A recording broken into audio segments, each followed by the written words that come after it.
amigos de Crónicas Invisibles, soy Ana Belén Santos y tenemos otro nuevo tema que hemos traído a colación y para eso tenemos también a dos importantes personajes reconocidos. Uno de ellos es Fermín Kopp, él es especialista, él es periodista también del medio ambiente y nos acompaña desde Argentina, Buenos Aires, ya está esta tarde con nosotros. Le damos la bienvenida a todas las personas que están conectadas y también a Fermín por estar aquí en un programa más de Mirada Latam. Hola, buenas tardes, Ana Belén. Gracias por la invitación. De la misma manera, Diana Hernández, ella es una geógrafa que nos acompaña el día de hoy en Mirada Latam para poder tratar este tema que es sobre COP26, la conferencia sobre el cambio climático. ¿Quién decidirá a favor del medio ambiente? Vamos a descubrirlo el día de hoy, también junto a Diana Hernández. Bienvenida. Buenas tardes, Ana Belén. Muchas gracias por la invitación. Gracias a ustedes. También queremos recordar a las personas que nos sigan en nuestras páginas como Facebook y también estamos en YouTube como Crónicas Invisibles.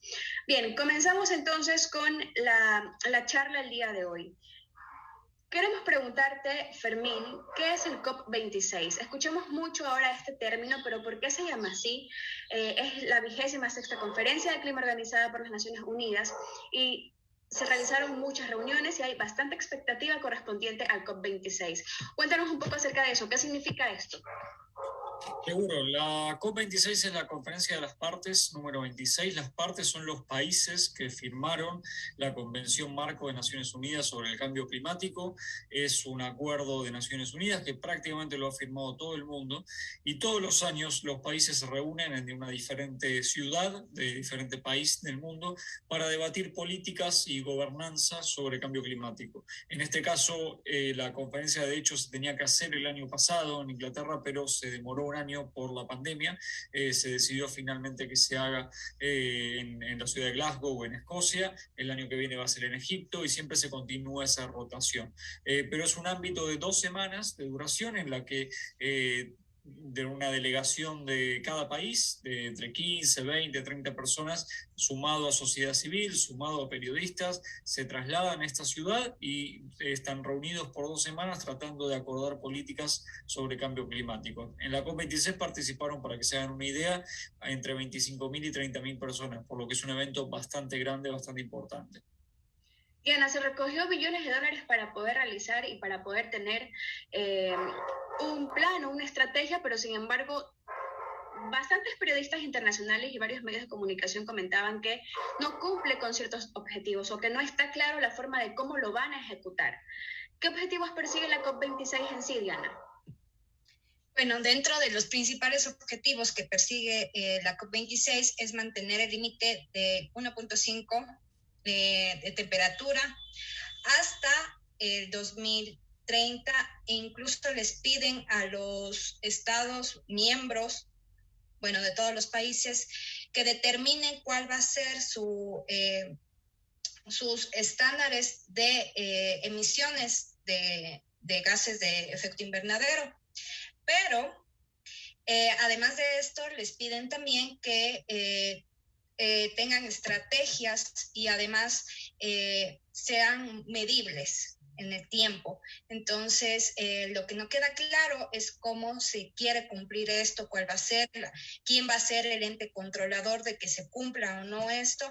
Entonces, por ahí está eso un poco, esta brecha que se tiene con estas metas que se quiere conseguir.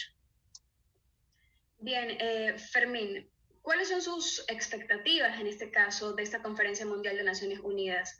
Como ya lo comentaba Diana un poco, pues no se tiene claro tampoco el cómo lo van a hacer, más bien simplemente son como checks o puntos que quieren hacerlo, tienen la intención, pero ¿será que se queda simplemente en narrativa o sí se puede ejecutar? La realización de las cumbres, yo ya he participado en 6, siempre deja sensaciones ambiguas y no una señal ni muy positiva ni muy negativa, porque lograr acuerdos entre 195, 196 países que suelen participar en las cumbres es muy dificultoso. Cada país tiene su punto de vista, cada país tiene su mirada, y es entendible no quedarse satisfechos porque estamos en una crisis climática y se requiere acción con fuerza y todavía no se está ahí. Sin embargo, hubo algunos puntos a destacar en la cumbre: el hecho de que se incrementó el financiamiento de países desarrollados a países en vías de desarrollo, y es un punto importante. No se está todavía al nivel que se debería estar, pero se avanzó. Se logró cerrar algunos puntos importantes que estaban pendientes del Acuerdo de París, este gran acuerdo de cambio climático que se firmó en 2015, que faltaba cerrar algunos detalles de su puesta en marcha, y se logró cerrarlos.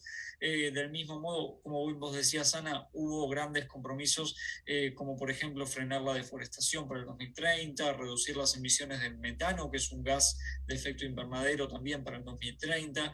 Ahora hay que llevarlo a la práctica, tal como vos decías. Es un gran desafío importante, requiere un seguimiento pormenorizado de sociedad civil y de nosotros los periodistas para ver cómo los gobiernos lo implementan. Pero no describiría la cumbre como un fracaso, tampoco la describiría como un éxito. Tiene partes positivas y tiene partes negativas. Bien, Diana, entonces, ¿dónde quedan estos objetivos de desarrollo sostenible? Que, si no me recuerdo, desde el 2017 2018 fue un boom también en varios países latinoamericanos, más que todos, para poder, con 17 objetivos principales, tratar de cubrir ciertas o todas las necesidades que tiene el mundo en sí, en general. ¿Qué relación tiene estos puntos? ¿Se quedaron de lado para poder cumplir con los COP26 o tienen relación, guardan relación? No, los ODS, como estos objetivos, tienen relación con estos acuerdos. De hecho, están bastante relacionados con todos los acuerdos que han venido tratando en la COP26. Más bien es como este marco que se tiene, porque al estar tan vigentes estos ODS, o por lo menos en Latinoamérica están bastante vigentes dentro de la planificación, se requiere alinearse a estos ODS para implementar cualquier proyecto. En realidad se acoplan bastante bien, pero de ahí a llevarlo a la realidad ya depende de cada nación. Los ODS se los siente más, son más manejables dentro de un país, se los entiende un poco más también, y son, desde mi punto de vista, son mucho más alcanzables que los acuerdos que también dependemos de unas grandes potencias, ¿no? ¿Qué opinas, Fermín, acerca de esto?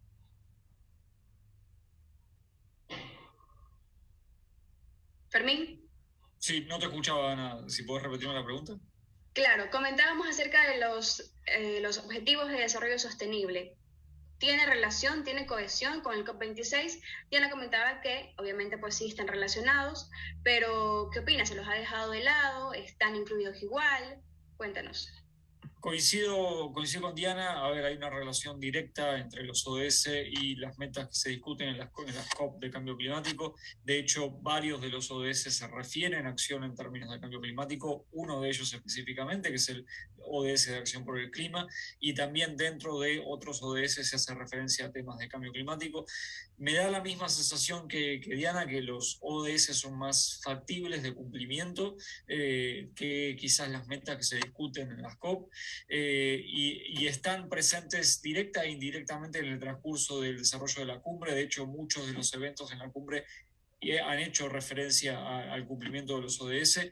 Y es el otro gran tema a seguir también, digamos. Ya estamos prácticamente a la vuelta de la esquina del 2030, la fecha en la que se tienen que cumplir los ODS, y hay señales positivas en algunos, hay señales negativas en otros, pero realmente los países van a tener que acelerar muy fuerte su acción, no solo en términos de cambio climático, sino en términos de desarrollo sostenible, planteando de cómo va a ser sus economías para los próximos años, para lograr descarbonizarlas y lograr un desarrollo más limpio.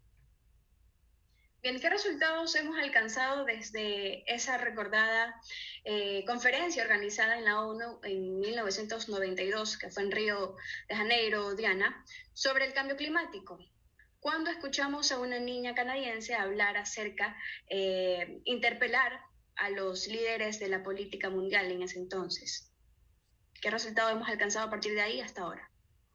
A ver, bueno, dentro de todo esto, de los resultados, obviamente no creo que hayan sido muy relevantes. Ha habido resultados, sí, pero para que sigamos teniendo unas COP ya edición 26 es porque aún nos falta. Esto es un trabajo en conjunto, pero si bien es cierto, las mayores potencias son las que más efectos tienen sobre el cambio climático. Entonces, los cambios en realidad vienen si ellos no tienen conciencia o no tienen toda la parte para decir, vamos a frenar estos gases de efecto invernadero, vamos a dejar de emitir metano, vamos a plantear estrategias más reales, pues poco o nada se verá reflejado. En realidad las medidas deben ser un poco más fuertes. No, desde mi punto de vista no ha habido un gran cambio en realidad. Fermín, ¿tú has tenido algunas experiencias ya yendo a conferencias acerca del cambio climático? Fuiste a esta de Glasgow, ahora último que se realizó pues hace unas semanas atrás. ¿Cuáles son tus expectativas o cuál es esa diferencia o cuál es esa analogía que tú puedes hacer entre la conferencia de 1992 mientras las que tú has acudido mientras te has mantenido pues dentro del periodismo sobre el cambio climático?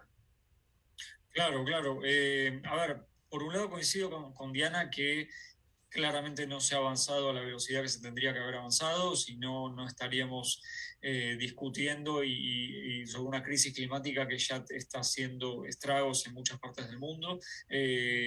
Pero creo que estamos, por un lado, en un mayor entendimiento de la ciencia del cambio climático, donde ya no hay duda alguna de que las causas detrás de la crisis climática están en la acción de todos y todas nosotros en el día a día, del sector privado, del sector público. Creo que la voz de los jóvenes, particularmente en los últimos 5 años, 4 o 5 años, se han transformado en un actor súper importante, todavía quizás más importante que las ONGs ambientales, y son los que han llevado esa voz de disatisfacción y enojo con respecto a la situación en la que estamos, y son los y las que demuestran que hace falta un montón y hay que acelerar muchísimo la acción todavía. Creo que algunos pasos se han dado. Creo que el Acuerdo de París es súper importante para resaltar. El protocolo de Kioto, que fue el acuerdo previo de cambio climático, tuvo muchos problemas en su implementación. Creo que no estamos viendo problemas tan significativos como con el protocolo de Kioto, con el Acuerdo de París. Sin embargo, es enorme todavía lo que falta por hacer, y creo que es esa frustración que expresan los jóvenes lo que expresa lo que sentimos muchos de todos nosotros que vamos a estas cumbres. Gracias, Fermín.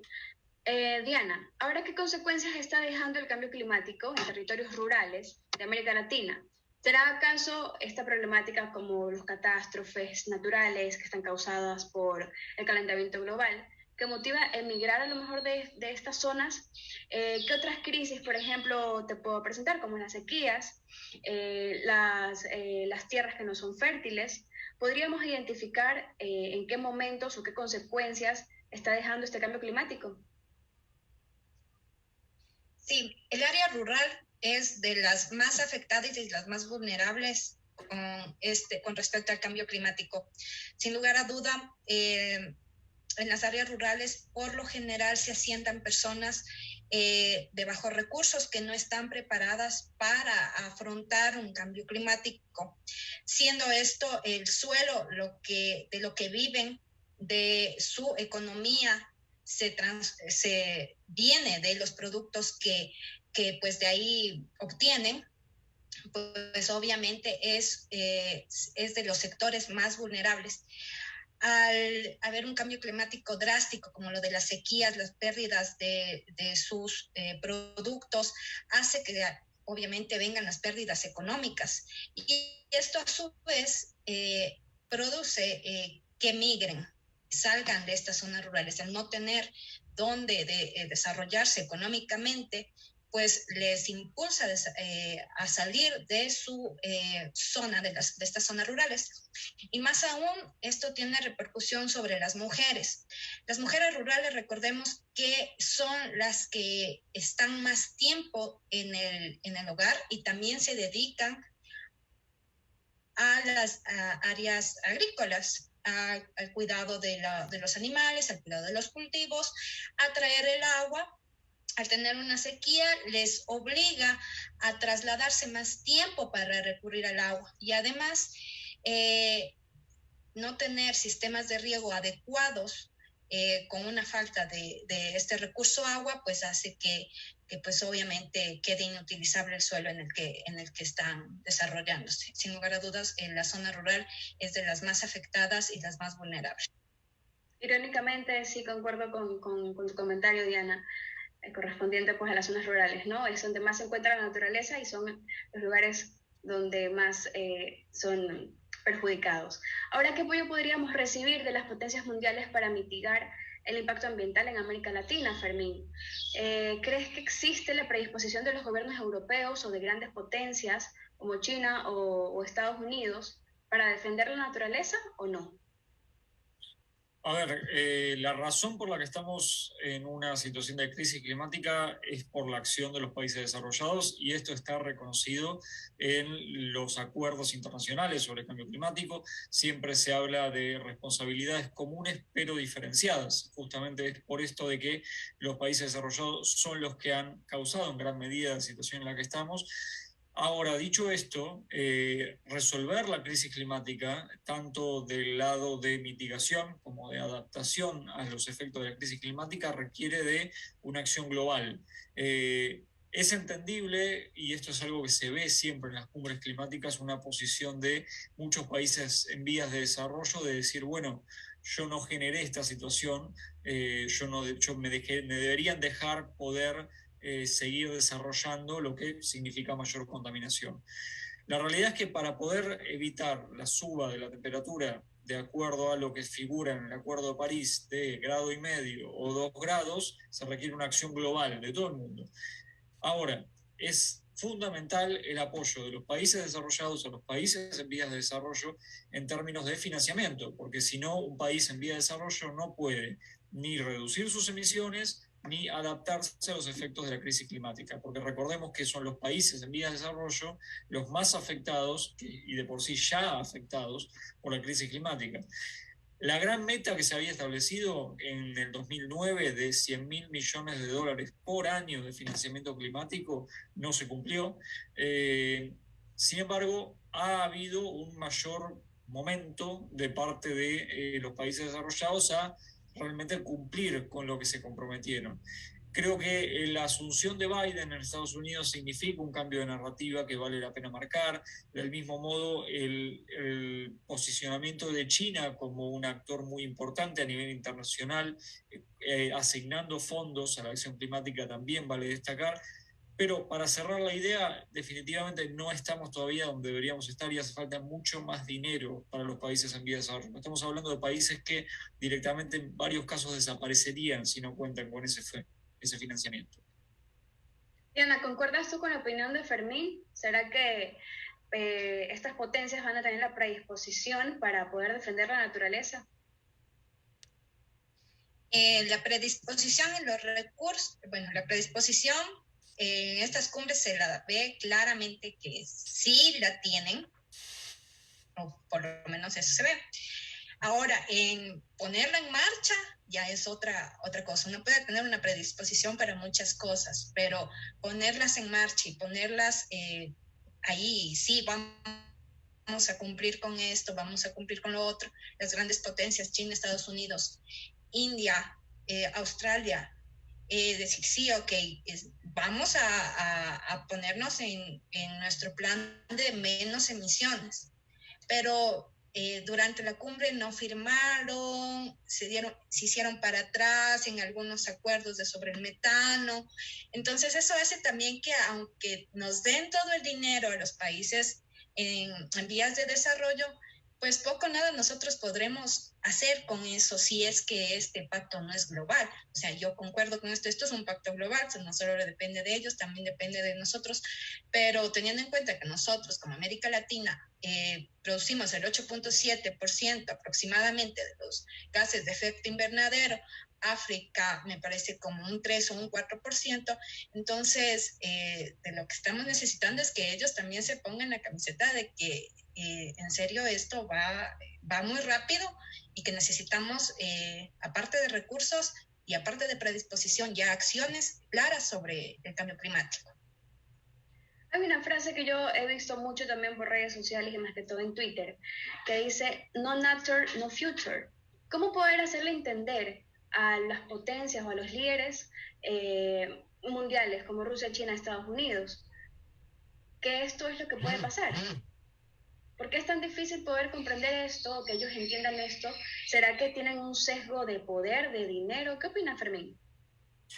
Sí, es interesante la pregunta, Ana. Creo que el desafío pasa por dinero, en general, como gran parte de los problemas a nivel global, todos influyen por dinero, en este caso es igual.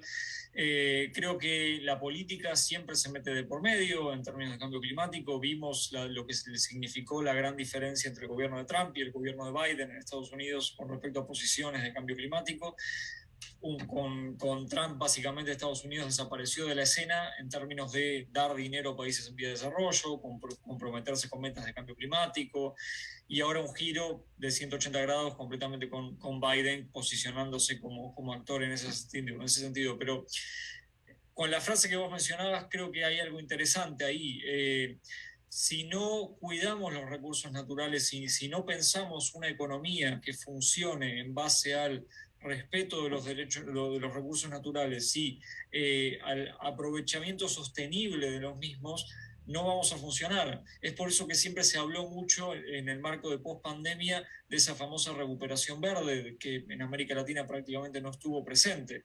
Se sigue en el status quo de combustibles fósiles, de aprovechamiento excesivo de los recursos naturales, y es ahí donde estamos en problemas. Hay que pensar economías que funcionen alineadas con la naturaleza sin abusar de ella, y es realmente enorme el desafío. Una de las metas que tienen que cumplir los países a partir del cambio climático es para el 2050 llegar a economías que sean neutras en emisiones de carbono. Lograr eso es súper dificultoso y no falta nada realmente, y es muy grande el desafío, y hay países que todavía no tienen ni un plan en marcha de cómo lograr eso, por lo que es súper complejo. Sin embargo, ha habido señales en la cumbre ha sido tal el hartazgo de los jóvenes con respecto a cómo está la cosa, que a algunos países no les quedó otra que, bueno, tener que realmente reaccionar, y es por eso que algunas señales se han visto. Ahora sí, el desafío es qué pasa ya cuando la cumbre terminó, qué va a hacer cada país a nivel doméstico para poder llevar todo esto a la práctica. Diana, gracias Fermín. Diana, ahora, ¿qué rol han jugado las organizaciones de la sociedad civil en un proceso de defensa de territorios como medios naturales? ¿Están teniendo voz en América Latina o sus vidas corren peligro por denunciar estos casos? Ya. Bueno, dentro de este rol están prácticamente los jóvenes. Son los que están ya hartos, creo yo, de no ver acciones claras sobre esto. Y por esto vienen las denuncias. Justo había una activista brasileña en las COP que habló sobre este tipo de denuncias y que es ahora o cuándo va a ser. De hecho, tiene una denuncia al Estado brasileño por crímenes al ambiente. Ahora, decía ella, esta activista, que al regresar a Brasil seguramente su vida no estaría del todo bien, digámoslo así, segura, porque de parte del gobierno, pues es un gobierno que no está alineado. De hecho, su presidente no fue a las COP. Entonces, por esa parte, pues sí, están teniendo voz, pero sus vidas obviamente corren peligro. A esto también se alinean organizaciones en defensa de los territorios indígenas. Recordemos que los territorios indígenas son donde más biodiversidad tienen. Es una de las estrategias que se pueden aplicar para el cambio climático y para reducir la deforestación. Y en medida en que ellos denuncian o van contra el gobierno, pues obviamente sus vidas se ven amenazadas, están teniendo voz, pero aún falta más apoyo. Si desde el gobierno no se apoya o no se ve la necesidad, pues también pues son bastante vulnerables. Estamos llegando a la parte final de esta charla. Muchas gracias por mantenerse en sintonía con nosotros. Le recordamos también que nos puede seguir por nuestras páginas y por nuestras redes sociales. Búsquenos como Crónicas Invisibles. Agradecemos también a Línea de Tiempo por retransmitirnos. Ahora, como conclusión, Fermín, vamos a responder a nuestra pregunta inicial. ¿Será que la COP26 decidirá a favor del medio ambiente? A ver, creo que la COP26 dejó compromisos importantes que los países van a tener que implementar. Creo que no terminó de decidir en todo a favor del medio ambiente, creo que quedó muchas cosas pendientes. Nos hubiera encantado a todos los que asistimos y todos los que lo siguieron desde la virtualidad, porque ha sido una COP muy exclusiva también en términos de participación, de ver cosas más concretas, de ver más ambición, de ver financiamiento, de ver países desarrollados poniéndose la camiseta, digamos, y llevando adelante la acción climática. Sin embargo, también ha sido una cumbre que dejó algunos compromisos y ahora hay que seguirlos en el día a día y ver qué pasa en el territorio cuando haya que implementarlos. Diana, ¿cuál es tu perspectiva acerca de esto? ¿La COP26 decidirá a favor del medio ambiente? Bueno, concuerdo con Fermín. Quedaron muchos cabos sueltos, tal vez el control como tal de los compromisos, pero sí se llegaron a unos compromisos bastante claros. Esperemos que en realidad se puedan cumplir y pues todos en conjunto, las grandes potencias y bueno, países en vías de desarrollo, pues podamos ser partícipes de este cambio y pues esperemos que no tengamos muchas COP más de aquí en adelante. Es lo que se espera. El trabajo es duro, ya ahora de parte de los gobernantes que estuvieron ahí, ya emplazarlo en nuestro territorio, en los territorios de cada uno, y pues también hay las acciones más que de unos acuerdos, son las acciones que se hagan dentro de cada uno de los países. Fermín, te dejamos con tu saludo de despedida y también con un mensaje a las personas que están aquí en Crónicas Invisibles. Bueno, muchas gracias por la invitación, por haber participado. Un placer compartir este intercambio con Diana y con Ana. Y los invito a todos a seguir en el día a día en las negociaciones y en el cambio climático, que queda mucho por hacer todavía, y especialmente en América Latina, una de las regiones más afectadas a nivel global por la crisis climática. Diana, tu saludo de despedida. Bueno, muchas gracias por la invitación. Igual un gusto haber compartido contigo, Fermín, contigo, Ana. Pues ha sido una charla enriquecedora. Y pues nada, creo que ya está dentro de nuestras actividades del día a día, de lo que nosotros podamos hacer por poner un granito de arena para frenar un poco el cambio climático. Eso, muchas gracias. También queremos agradecer a todas las personas que han estado conectados con nosotros. Síganos por nuestras redes, nos encuentra como Crónicas Invisibles. También estamos en Twitter, ahí por lo general también encontramos a nuestros invitados.